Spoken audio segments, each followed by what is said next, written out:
Madame, Monsieur, bonsoir. Je suis heureuse de vous retrouver pour cette tranche info du mercredi 8 février. Au sommaire de l'actualité, la mise en examen du couple d'avocats Nicolas et Dubois, soupçonnés d'escroquerie. Une large page sociale avec les conflits en cours et puis une touche plus réjouissante avec le défilé carnavalesque des enfants de Goyave. Place au JT.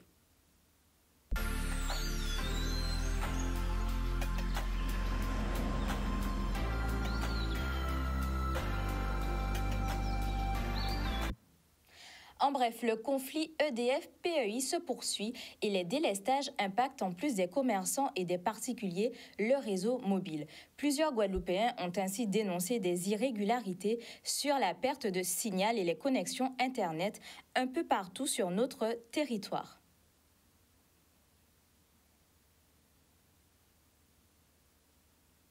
Après 48 heures de garde à vue, l'avocat Charles Nicolas a été mis en examen ce matin au pôle judiciaire de Pointe-à-Pitre par un juge de Martinique qui a spécialement fait le déplacement pour le suivi du dossier.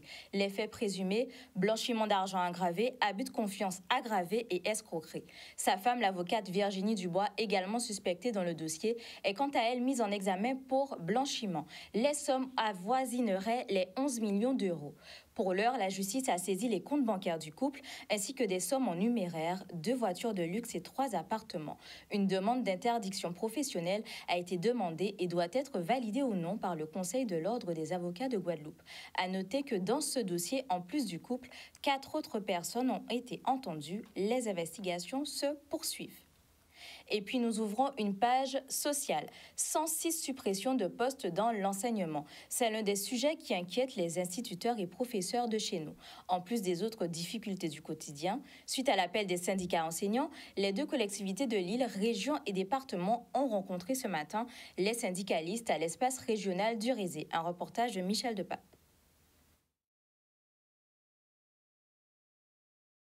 Aujourd'hui, nous avons entendu qu'il y avait des difficultés concernant 106 suppressions de postes en Guadeloupe. On ne peut l'accepter. Donc nous avons voulu entendre ces syndicats, ils étaient 5 ou 6, qu'ils nous expliquent un peu les difficultés qu'ils rencontrent, l'enseignement, car on sait très bien que trop de jeunes aujourd'hui en Guadeloupe ne savent pas lire et écrire. On ne peut pas accepter encore qu'on puisse diminuer des postes, car un bon enseignement, un enseignement de qualité, c'est grosso modo, je pense, 12-13 élèves par classe.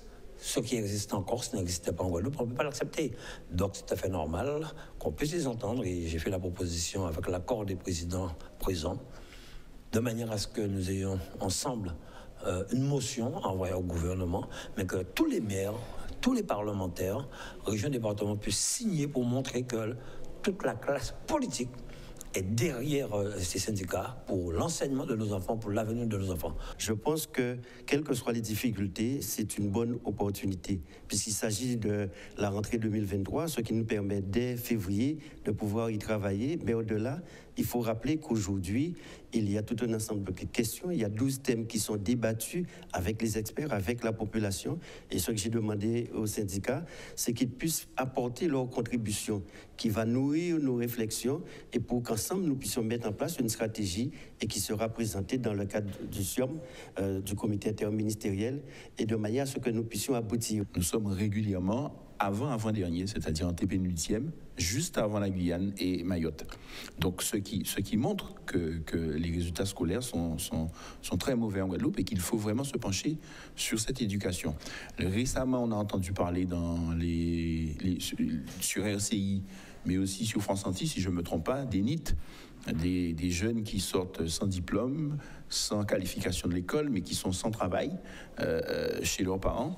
Mais ça m'a permis d'aller voir les chiffres de l'INSEE. Les chiffres de l'INSEE disaient exactement la même chose. 40% des jeunes d'une cohorte sortent de l'école sans diplôme.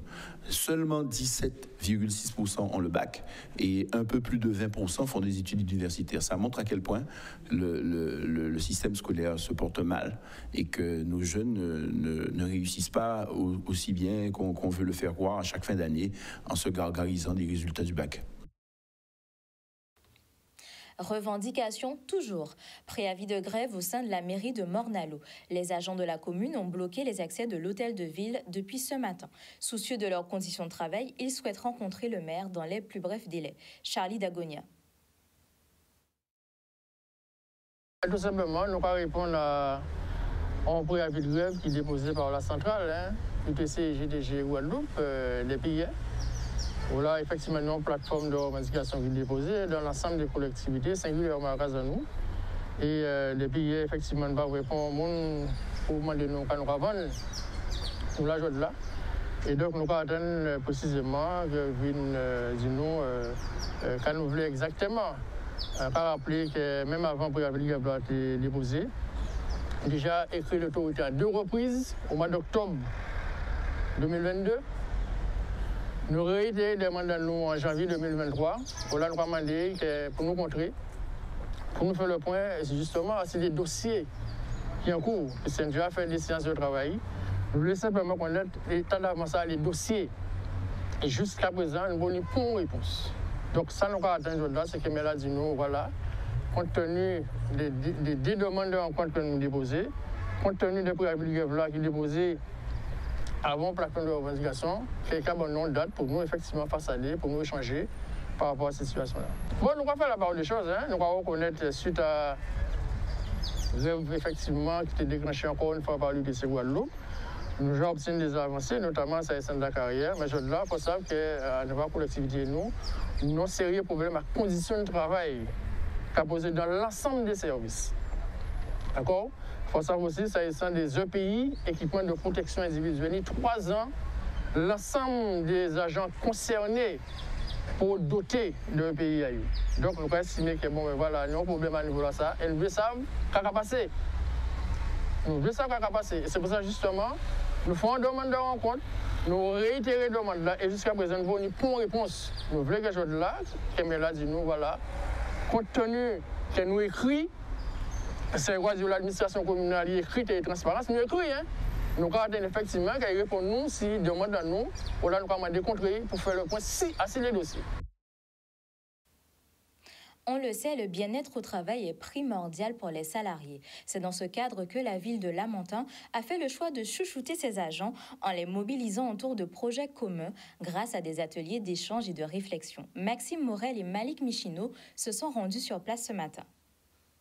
Les 2 jours sont le préalable à un travail réflexif de co-construction avec tous les encadrants et les agents de la ville de Lamentin.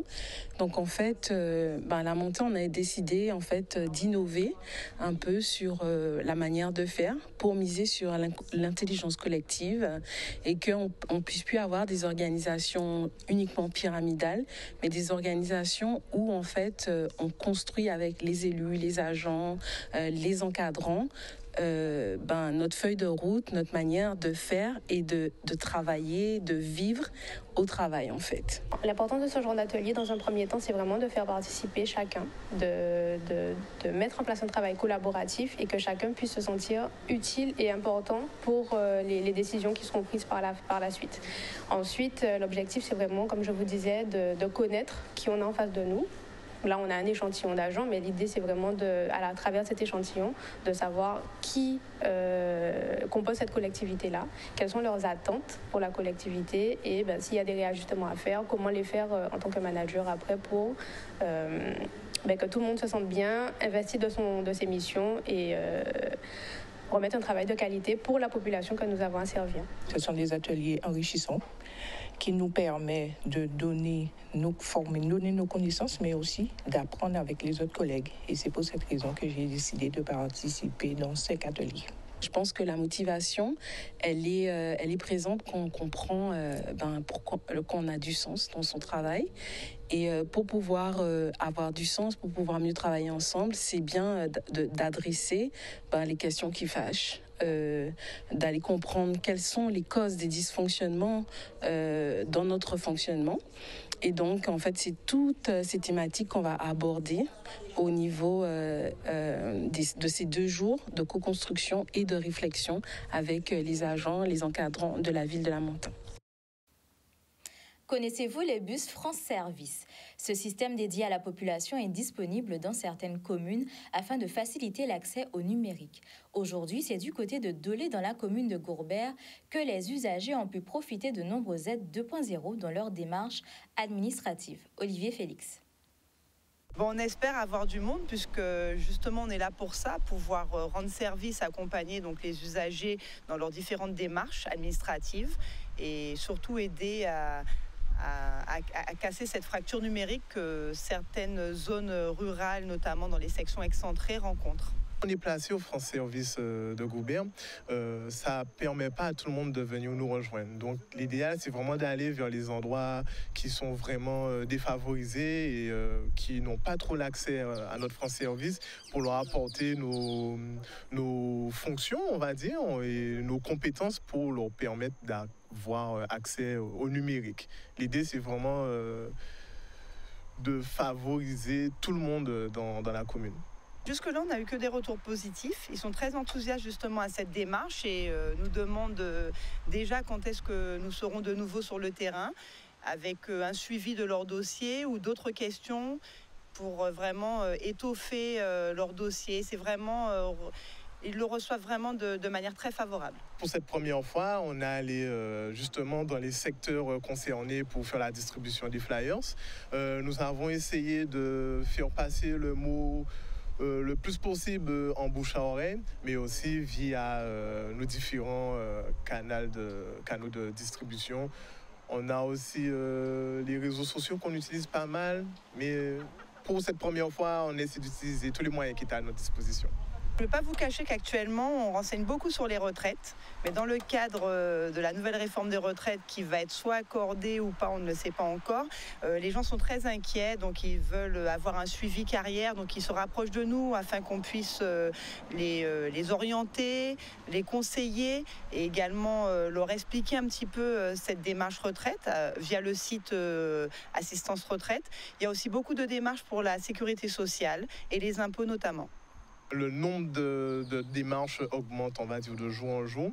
Et même malgré le fait que tout le monde possède du matériel numérique chez eux, ils ne sont pas forcément tous au courant de comment s'y prendre et de comment l'utiliser pour effectuer leurs démarches en ligne. Pour le moment, on a beaucoup de personnes âgées, mais la jeunesse commence de plus en plus à s'intéresser à leur vie administrative. Donc maintenant, là, de temps en temps, on a quelques jeunes qui viennent pour découvrir comment se passent certaines démarches. On en a eu notamment pour mettre en place leurs droits sécurité sociale, donc pour faire la création de leur compte Amélie. Beaucoup de jeunes qui rentrent dans la vie adulte et qui souhaitent disposer de leurs propres moyens administratifs personnels, comme leur complémentaire santé et éventuellement aussi pour d'autres organismes. Et puis nous terminons cette édition en beauté avec le Carnaval des enfants dans la commune de Goyave. Cet après-midi, le défilé organisé par l'ALSH Cap Insertion a fait beaucoup d'heureux. Les images de Michel Depape. Bien, alors on est sous le Carnaval des enfants de la LSH, de l'association Cap Insertion, et nous permettre de découvrir quelque chose de formidable, que les enfants puissent s'amuser cet après-midi à Goyave, ce mercredi après-midi, et ils ont bien préparé, les enfants sont bien déguisés, les parents sont là, et je crois que l'esprit Vaval continue à Goyave après notre défilé de janvier. On continue, que les enfants s'amusent, et on a mis en place tous les moyens de sécurité autour de la manifestation pour que ça se passe très bien. Donc moi je suis très heureux, je félicite l'association, l'ensemble des collaborateurs, et puis je félicite aussi les parents qui ont joué le jeu et qui sont présents sur ce défilé pour encadrer les enfants. Vive le Carnaval 2023 en Guadeloupe.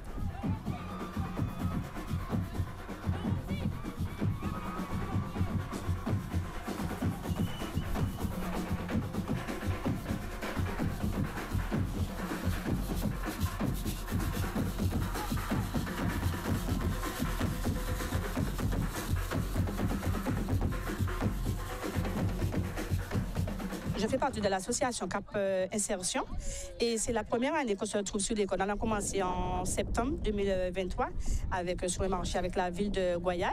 M. Ferdi Luzic, je le remercie d'ailleurs parce qu'il nous a permis de faire ce défilé. Et du coup, heureusement, comme il nous expliquait, il n'y a pas le défilé des enfants cette année, mais nous, ça compense un peu parce que c'est la LSH de l'association qui se trouve sur la commune de Goyave qui œuvre aujourd'hui. Donc on a tenu à faire ce défilé avec les enfants puisque vous savez tous ce qui s'est passé à Goyave avec le cyclone Fiona. Donc on a voulu mettre un petit peu de gaieté dans leur cœur et pour oublier ce moment qui n'était pas facile pour eux et voilà. Donc c'est pour ça qu'on est là aujourd'hui. On a tenu à ce que les enfants soient jolis et belles et pour un petit moment de plaisir et de convivialité sur la commune de Goyave. Je remercie monsieur le maire, la municipalité, Cap Insertion et aussi les parents et le groupe Reality Bimas qui a bien voulu nous accompagner sur cette manifestation. C'est la fin de votre tranche info. Rendez-vous sur nos réseaux sociaux pour plus d'actualités. Très belle soirée à tous sur Canal 10.